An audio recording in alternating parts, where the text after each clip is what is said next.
Hello mọi người, xem video hay thì hãy đăng ký thành hội viên, like, tìm và comment ngay nhé. Đồ vật ném từ trên lầu xuống đã giết chết con chó của tôi. Tôi tức giận đến mức điên cuồng chửi bới trong nhóm chủ sở hữu. Lầu trên trả lời con trai tôi nghịch ngợm. Tôi sẽ ném nó xuống để xin lỗi. Đột nhiên, một đứa trẻ rơi từ trên xuống sân nhà tôi. Tôi nhìn đứa trẻ rơi xuống sân, sợ đến không dám lên tiếng. Tôi dựa vào, người này bị điên sao? Thật sự ném con trai mình xuống. Trời tối quá. Tôi không thể nhìn thấy đứa trẻ đó còn cử động nữa không? Chỉ thấy bốn phía đầy máu tươi. Nhóm nguy chất đột nhiên bật lên một tin nhắn. Đại ca, đừng bốc đồng nữa, đứa bé còn nhỏ, hơi nghịch ngợm là bình thường. Nói chuyện với phòng 101, bồi thường trước tiền là được rồi, không đến mức ném đứa trẻ xuống. 101 bạn nói có phải không? Người nói là 203. Nếu là bình thường, tôi nhất định phải mắng anh ta. Chết không phải là chó của anh ta không đau lòng. Nhưng bây giờ một xác chết đang nằm trong sân của tôi. Tôi run rẩy, ngay cả một câu hoàn chỉnh cũng không đánh được. 203 vừa nói xong, trong nhóm lại xuất hiện mấy tin tức có việc cần thương lượng. Chuyện đã xảy ra rồi. Nói chuyện với tầng dưới về cách giải quyết. Mọi người đều là hàng xóm, ngẩng đầu không gặp cúi đầu gặp. Phải, tôi đã gặp con của anh. Một đứa trẻ rất hiểu chuyện. Vì một con súc sinh không đến nỗi làm như vậy. Xem bài phát biểu của 502 và 303, trong lòng tôi không nhịn được. Tôi đã nuôi Dada được 3 năm, trong trái tim tôi, từ lâu đã coi nó như người nhà. Nó là mạng sống của tôi. Mạng của nó thì không phải là mạng sao? Nhưng tôi liếc mắt nhìn những đứa trẻ trong sân. Lời nói đến miệng, lại nuốt xuống. Lúc này 401 đang im lặng. Cuối cùng cũng mở miệng rồi, mọi người không cần khuyên nữa. Tôi đã bỏ thằng nhóc đó lại rồi. Tôi đã chịu đủ rồi. Mỗi ngày làm cho gia đình không yên. 101 đã đến khiếu nại nhiều lần rồi. Nói chạy loạn nhảy loạn, người ta ồn ào không ngủ được. Giờ ổn rồi. Không nhìn thấy thì không phiền nữa. 401 nói xong, cả nhóm lại rơi vào im lặng. Một lát sau, 203, 303, 502 gần như đồng thời trả lời không phải đại ca. Bạn làm thật à? Đùa à? Nửa đêm đừng làm tôi sợ. Đó là con trai của chính mình. Hổ dữ còn chưa ăn thịt con đâu. Tôi run rẩy đánh một câu là thật. Thằng bé đó đang nằm trong sân nhà tôi. Tôi phải làm sao đây? Lại im lặng một lúc. 203 trả lời một câu. Gọi cảnh sát đi cô gái. Còn chờ gì nữa? Đúng, gọi cảnh sát. Vừa rồi tôi bị biến cố bất ngờ. Hoàn toàn sợ hãi.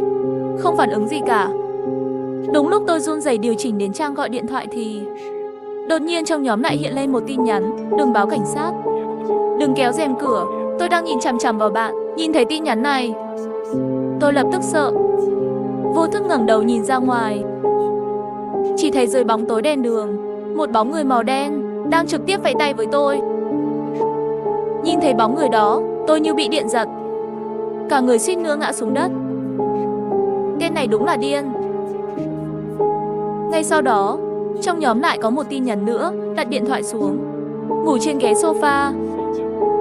Tôi biết tôi không có lựa chọn nào khác, chỉ đành phải run rẩy chuyển đến ghế sofa. Đột nhiên điện thoại rung lên. Tôi nhìn từ khóe mắt, là tin nhắn riêng gửi cho tôi từ 203. Đừng sợ, tôi đã báo cảnh sát rồi. Bạn khóa cửa ra vào và cửa sổ lại. Ngồi yên, cảnh sát sẽ đến ngay. Khi nhìn thấy tin nhắn này, trái tim tôi đã ổn định một chút. Tự mình thở dài.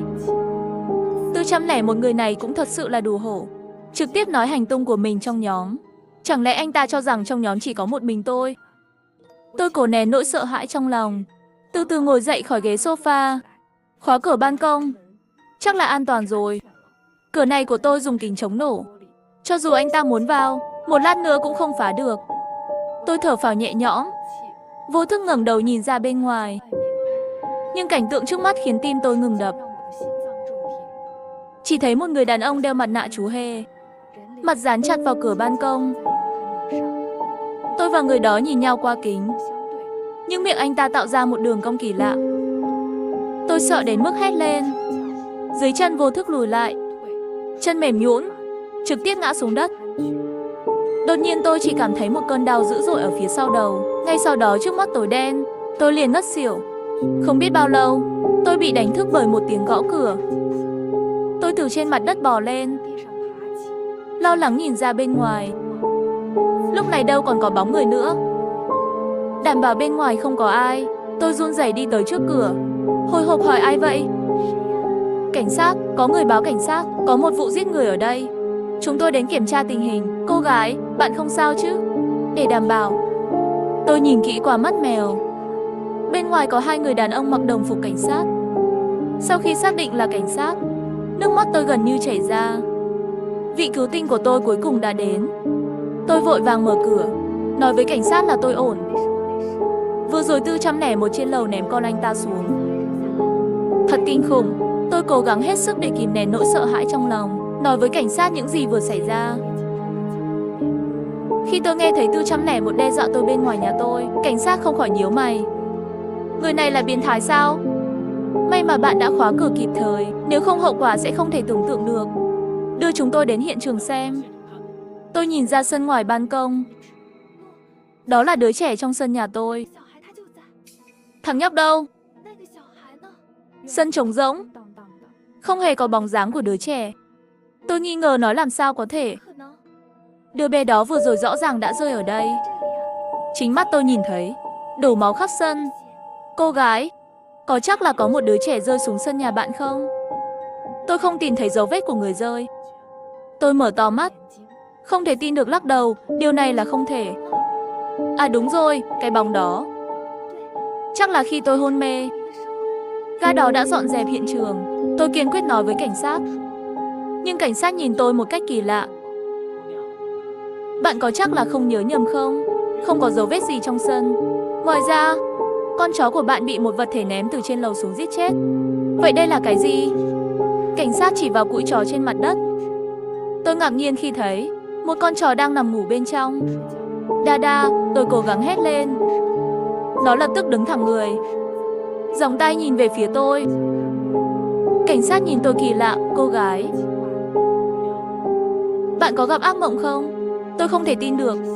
Chẳng lẽ vừa rồi tôi thực sự bị ảo giác rồi sao? Tôi bước nhanh đến bên cạnh Dada. Dada nhìn thấy tôi đến cũng lập tức đứng dậy, vẫy đuôi và nhào đến người tôi. Tôi nhẹ nhàng vuốt ve đầu của nó. Không đúng, đây không phải là Dada. Tôi đẩy con chó trên người tôi ra, hét lên với cảnh sát. Anh cảnh sát, đây không phải chó của tôi. Nghe tôi nói, cảnh sát không khỏi nhíu mày. Cô gái, có thể là bạn nhớ nhầm không? Đầu tôi lắc như trống. Không thể nào, tuyệt đối không thể nào. Làm sao tôi không nhận ra con chó của tôi? Đây chắc chắn không phải là Dada, nhưng nó rõ ràng rất thân thiết với bạn. Tôi nhìn con chó đang vẫy đuôi điên cuồng với tôi, nhìn chằm chằm nó. Tôi không biết tại sao nó lại để tôi sờ, nhưng chắc chắn không phải là Dada. Bây giờ tôi hoàn toàn chắc chắn, đây chắc chắn không phải là nó. Mặc dù ngoại hình của Golden đều rất giống nhau, người bình thường không nhận ra, nhưng những ai từng nuôi chó đều biết, có thể nhận ra con chó của mình trong nháy mắt. Nhìn vẻ mặt nửa tin nửa nghi ngờ của cảnh sát, tôi chợt nghĩ ra một manh mối quan trọng. Đúng rồi, tôi có camera trong sân. Chúng ta có thể xem lại camera giám sát. Nói xong, tôi lấy điện thoại ra, tìm ra camera giám sát. Nhưng khi tôi xem xong camera giám sát, cả người lại hoàn toàn ngốc mất. Cái gì mà vật rơi từ trên cao, cái gì mà đứa trẻ rơi, rồi người đeo mặt nạ. Tất cả đều không xuất hiện trên màn hình giám sát. Cái quái gì thế này? Tôi hoàn toàn bị ngơ rồi. Trong một thời gian, tôi thậm chí còn nghi ngờ, thật sự là tôi gặp ác mộng sao? Cảnh sát xem xong camera giám sát, nói với tôi. Cô gái, đôi khi quá căng thẳng, sẽ không phân biệt được giấc mơ và hiện thực. Không có gì đâu, nửa đêm rồi, mau đi nghỉ đi. Nói xong cảnh sát quay người liền chuẩn bị đi ra ngoài. Không, có một manh mối quan trọng mà tôi đã bỏ qua. Tôi tóm lấy viên cảnh sát đang chuẩn bị rời đi. Đồng chí cảnh sát, ai vừa báo cảnh sát? Cảnh sát sửng sốt. Là một người đàn ông, nói bạn đang gặp nguy hiểm, bảo anh ta giúp gọi cảnh sát.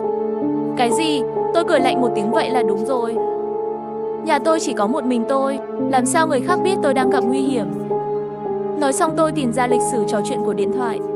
Người đàn ông 401 tự thừa nhận trong nhóm, anh ta ném đứa bé xuống và anh ta đe dọa tôi. Hàng xóm của tôi lo lắng tôi gặp nguy hiểm mới báo cảnh sát. Không tin các bạn xem đoạn chat. Tôi mở điện thoại ra, khoảnh khắc nhìn thấy lịch sử trò chuyện, cuối cùng cũng thở dài. May mắn lịch sử trò chuyện vẫn còn đó. Cuối cùng tôi cũng có thể chứng minh mình không nói dối. Cảnh sát xem xong lịch sử trò chuyện, lông mày dần dần nhăn lại. Như có thể thấy từ đoạn chat này, 401 thực sự quá đáng quá mức. Nhưng chúng tôi cũng không thể lấy đó làm bằng chứng. chứng minh anh ta thực sự đã làm những việc này.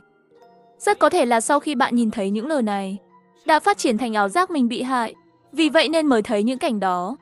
Nhưng điều này cũng có thể giải thích tại sao lại có một người đàn ông giúp bạn báo cảnh sát. Như vậy đi, chúng ta trước tiên đi 401 điều tra một chút. Tôi gật đầu đồng ý.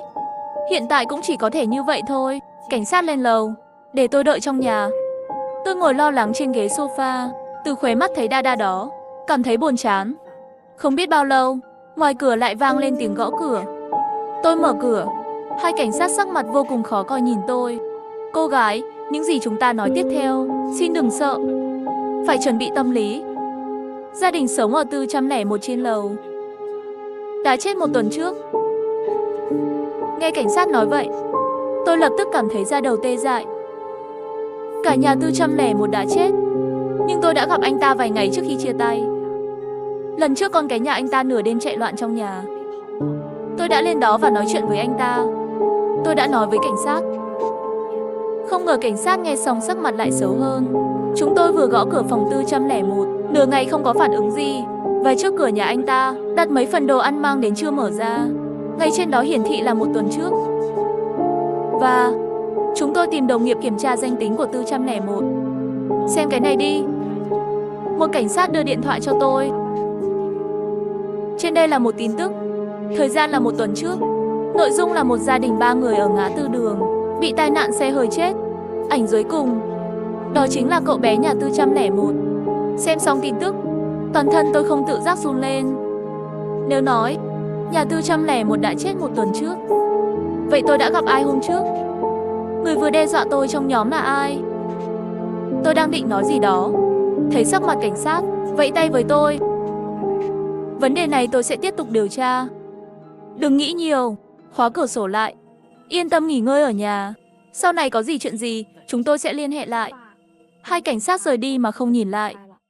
Sau khi cảnh sát đi, tôi đứng yên tại chỗ nửa ngày không kịp phản ứng. Mọi thứ tối nay thật kỳ lạ. Làm sao tôi dám tiếp tục sống trong nhà? Nhưng bây giờ đã quá muộn, tôi không dám đi ra ngoài một mình. Tôi nằm im trong chăn. Cuối cùng cũng đến sáng hôm sau. Tôi nhanh chóng đứng dậy khỏi giường để thu dọn đồ đạc, chuẩn bị đến khách sạn ở vài ngày. Ngay khi tôi thu dọn đồ đạc và chuẩn bị đi ra ngoài, điện thoại đột nhiên nhận được một tin nhắn. Là từ 203. Bạn ổn chứ? Mọi chuyện đã được giải quyết chưa? 203 là một lập trình viên độc thân. Bình thường trầm cảm không nói một lời. Lần này cũng rất nhiệt tình. Hôm qua cảnh sát kể cho anh ấy nghe chuyện gì đã xảy ra sau khi đến. 203 sau khi nghe xong trả lời một biểu cảm sợ hãi. Đáng sợ vậy sao? May mà tối qua không hỏi bạn. Nếu không tôi phải sợ chết khiếp. Một người đàn ông to gan nhỏ như vậy. Tôi cười thầm trong lòng. 203 tiếp tục nói. Nhưng gần đây của thật không gặp gia đình 401. Chẳng lẽ bọn họ thật sự xảy ra chuyện sao? Nhưng nếu như vậy, người nói chuyện trong nhóm tối qua là ai? Có vẻ như anh ấy và tôi có cùng một câu hỏi. Đột nhiên một ý nghĩ xuất hiện trong đầu tôi.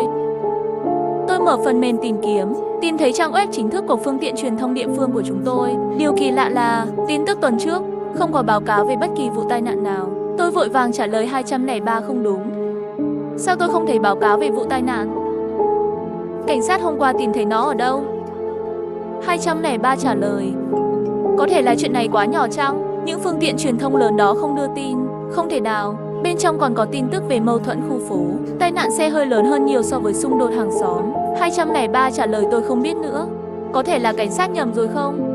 Tôi nghĩ rồi trả lời anh ấy cũng có khả năng này. Nhưng trước khi mọi thứ rõ ràng, tôi không định sống ở đây nữa. Tôi khuyên bạn cũng nên chuyển ra ngoài trước đi. Chuyện này thật kỳ lạ. Ngay cả khi 401 không chết, anh ta cũng không giỏi lắm. Nói xong tôi bỏ điện thoại vào túi, đóng gói đồ đạc chuẩn bị đi ra ngoài. Không ngờ tôi vừa định mở cửa, điện thoại bỗng nhiên kêu điên cuồng. Tôi lấy ra xem, 203 đã gọi cho tôi. Tôi vừa nhấn nút gọi, chỉ nghe 203 ở bên kia hét lên đừng ra ngoài. 401 đang ở trước cửa nhà bạn. Câu nói này của anh ấy lập tức làm tôi run rẩy. Tôi vội vàng cẩn thận đến mắt mèo, nhìn ra ngoài. Nhưng bên ngoài trống rỗng, không có ai cả. Khi tôi đang thắc mắc, bỗng nhiên nhận ra cái gì. 203 ở nhà, làm sao có thể nhìn thấy tình hình trước cửa nhà tôi? Trừ khi anh ấy nói cửa là cửa ban công nhà tôi. Tôi lập tức run lên, vô thức quay đầu nhìn về phía ban công. chỉ thấy một người mặc đồ đen. Người đàn ông đội mũ lưỡi chai màu đen, đứng trước ban công nhà tôi. Tôi lập tức sợ hãi hét lên. Trong điện thoại ngẫu nhiên nghe thấy tiếng gọi 203. Bạn không sao chứ?